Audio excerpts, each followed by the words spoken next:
ஐயா, சுவாமியோட ஜீவகாருண்யம் பற்றி, அதாவது மனிதர்கள் மட்டும் இல்லாம மற்ற உயிரினங்களிடத்துலயும் அவர் வந்து அன்பு காட்டிய விதம், அதை பத்தி. ரொம்ப அழகாக இருக்கும். அவர் பிராணிகள் மேலே காட்டக்கூடிய ஒரு அன்பு, அவர் அதை காட்டக்கூடிய ஒரு மரியாதை, அந்த பிராணிகள் இடத்துல காட்டக்கூடிய மரியாதை. எந்த மிருகத்தையும் அந்த மிருகம் பேர் சொல்லி கூப்பிட மாட்டார், அதுக்கு ஒரு பேர் வைப்பார்.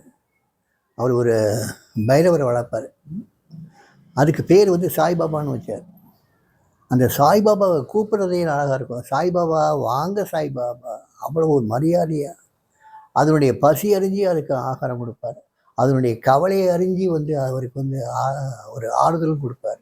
ஒரு நாள் கார்பரேஷன்காரங்க வந்து இந்த தெரு நாய்களெல்லாம் பிடிச்சி அடித்து கொண்டு போனாங்க, கொண்டு போய் கொன்று புதைச்சாங்க. அப்போ சாய்பாபா மட்டும் எப்படியோ தப்பிச்சு போயிடும்.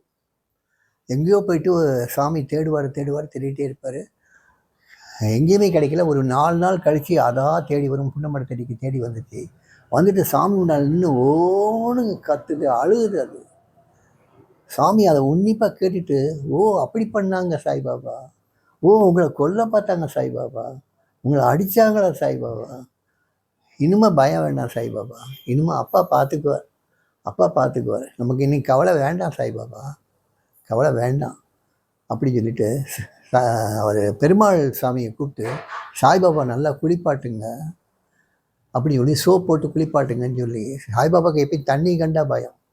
அன்றைக்கி சாமி சொல்கிறாரு, போய் குளிச்சுட்டு வரலாம். நான் சாய்பாபா உடம்பு பூரா ஒரே சாக்கடை, அதனால் போய் குளிச்சுட்டு வரலாம் சாய்பாபான்னு சொன்னோன்னே பெருமாள் சாமி பின்னாலேயே அது போச்சு. அங்கே பம்ப் செட் இருந்தது, பம்ப் செட்டில் வச்சு நல்லா குளிப்பாட்டி விட்டார், நல்லா சோப் போட்டு குளிப்பாட்டி விட்டு மறுபடியும் அழைச்சிட்டு வந்தார். அழைச்சிட்டு வந்ததுக்கப்புறம் இங்கே வந்து, சாய்பாபா பசிக்குதா சாய்பாபா அப்படின்னு கேட்டவுடனே அது ஆமான்னு சொல்கிற மாதிரி ஒரு சத்தம் கொடுத்துச்சு. ஓ சாய்பாபாவுக்கு பசிக்குது அப்படின்ட்டு அங்கேருந்து ஒரு பொட்டத்தை அவுத்தார். அங்கே அவுத்தோடனே அதில் இட்லி இருந்தது. பெருமாளை கூப்பிட்டாரு, இந்த இட்லியை நல்லா பிசைஞ்சி போட்டு அதில் சாம்பாரையும் சட்னியும் ஊற்றி அதையும் எடுத்து வைங்க அப்படின்னு உடனே எடுத்து வச்சார். சாய்பாபா அதை அவ்வளோ ஆர்வமாக சாப்பிட்டுச்சு. அதுக்கப்புறம் சாய்பாபா சாமி காலடியிலேயே படுத்து தூங்குச்சு. அது எத்தனை நாளாக சிரமப்பட்டுச்சு, 4 நாளாக சிரமப்பட்டதுக்கு அப்போ தான் அதுக்கு ஒரு அமைதி கிடச்சிது. சாமி உடனே ஒருத்தர் அனுப்பிச்சு அங்கே வந்து கார்பரேஷனில் வந்து ஒரு லைசன்ஸ் ஒன்று வாங்கி அதுக்கு இடத்துல அன்றைக்கே மாட்டினார். இது இல்லாமல் இன்னும் நிறைய அதனுடைய கடைசி காலத்துலலாம் சாமி அப்படி ஒரு சிகிச்சை பண்ணார். அது நோய்வாய்ப்பட்டு இறக்கும்போது, அது வந்து வயிற்றுப்போக்கினால் அவஸ்தப்படும் போது சாமியே க்ளீன் பண்ணுவார். அது மேலே அப்படி ஒரு பாசம் பொழிஞ்சார். அதுக்கு வெட்டரி டாக்டர்லாம் கூப்பிட்டு வந்து அதுக்கு வைத்தியம் பார்த்து கடைசியில் அது இறந்ததுக்கப்புறம் அதை வந்து இடுகாட்டு ஈசானி மடம் சுடுகாட்டில் வந்து அதை வந்து முழு மரியாதையோடு புதைக்க சொல்லிட்டு வந்தார். இது மட்டும் இல்லை, எந்த ஒரு பிராணியை பார்த்தாலும் வாங்க, அவர் அந்த மாடுகளை பார்த்தா கூட அவர்களுக்கு கொண்டு கொடுத்துட்டு வாங்க, அந்த ஃப்ரெண்ட்ஸுக்கு கொடுத்துட்டு வரலாம். ஏதாவது ஒரு குரங்கோ இல்லாட்டா ஏதாவது பிராணியோ ஏதாவது ஒன்று வந்ததுன்னா, ஒரு அணிலோ எல்லாம் வந்ததுன்னா அது சொல்லுவார், அவர் இந்த ஃப்ரெண்டுக்கு கொஞ்சம் பசிக்குது, அவருக்கு கொடுக்கலாம் அப்படிம்பார். ஸோ எந்த பிராணிகளையும் எந்த ஜீவராசிகளையும் அவர் ஒரு நாளும் மரியாதை குறைவாக பேசுறது கிடையாது. இதை கற்றுக்கிட்டு ஒரு தம்பதியர் ரொம்ப ஆச்சரியமாக இருக்கும். அவர் என்ன பண்ணுவார், தன்னுடைய சொந்த மனைவியையும் மகனையும் நீங்கள் வாங்கன்னு தான் பேசுவார். அவர் மகனையும் நீங்கள் வாங்கன்னு தான் பேசுவார். அவருக்கு வயசு இப்போ 60 வயசுக்கு மேலே ஆச்சு, 65 வயசு 66 வயசு ஆச்சு. அவங்க மனைவிக்கு கிட்டத்தட்ட 55 வயசு இருக்கும், மகனுக்கு வயசு 35 வயசு இருக்கும். இன்னைக்கு வரைக்கும் வாங்க நீங்கள் போங்க.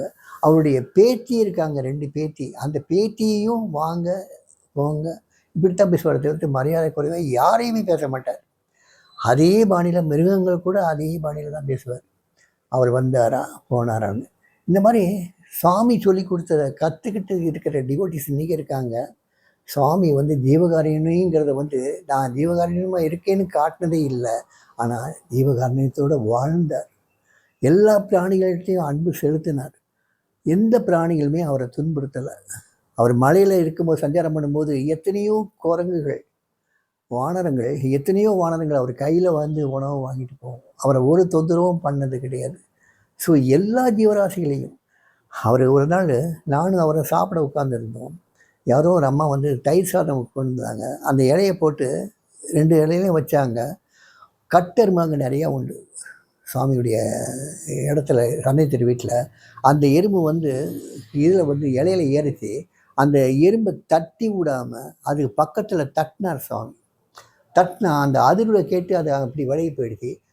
ஏன் இலையிலையும் ஏற பார்த்துச்சு, ஏன் இலையிலையும் தட்டினார். அது விலகி போனதுக்கப்புறம் இப்போ சாப்பிடலாம். அதே மாதிரி ஒரு டிவோட்டி அழைச்சிட்டு ஒரு டிவோட்டி வீட்டுக்கு போயிருந்தார்.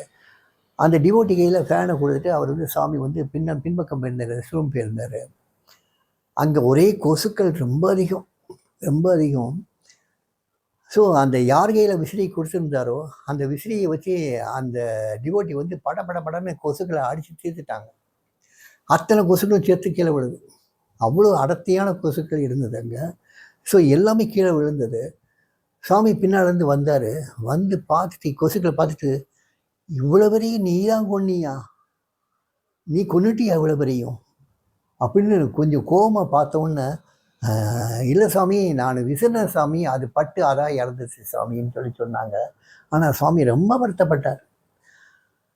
ஒரு ஜீவன் கூட தன் கையாலேயோ தன்னுடைய சாதனங்களாலேயோ அதுக்கு எந்த விதமான ஒரு இது சம்பவிக்கக்கூடாதுங்கிறதுல வந்து ரொம்ப உறுதியாக இருந்தார். சாமி ஜீவகாருண்யத்தை பற்றி ஒரு பிலாசபி பேசினதில்லை, ஒரு டீச்சிங்காக சொன்னதில்லை. ஆனால் வாழ்ந்து காட்டினார். அவளை விட ஒரு உன்னதமான ஜீவகாருண்யம் மிக்கவரை வந்து நீங்கள் உலகத்தில் யாரையுமே பார்க்க முடியாது. மனுஷங்களிலிருந்து சாதாரண ஒரு சிற்றெரும்பு வரைக்கும் அவர் காட்டின அந்த கருணை, அந்த அன்பு, ஐயோ வேறு யாருக்குமே அந்த மாதிரி ஒரு இது தோன்றியிருக்காது. அப்பேற்பட்ட ஜீவகாருண்ய ஒரு அவதாரம் அவர்.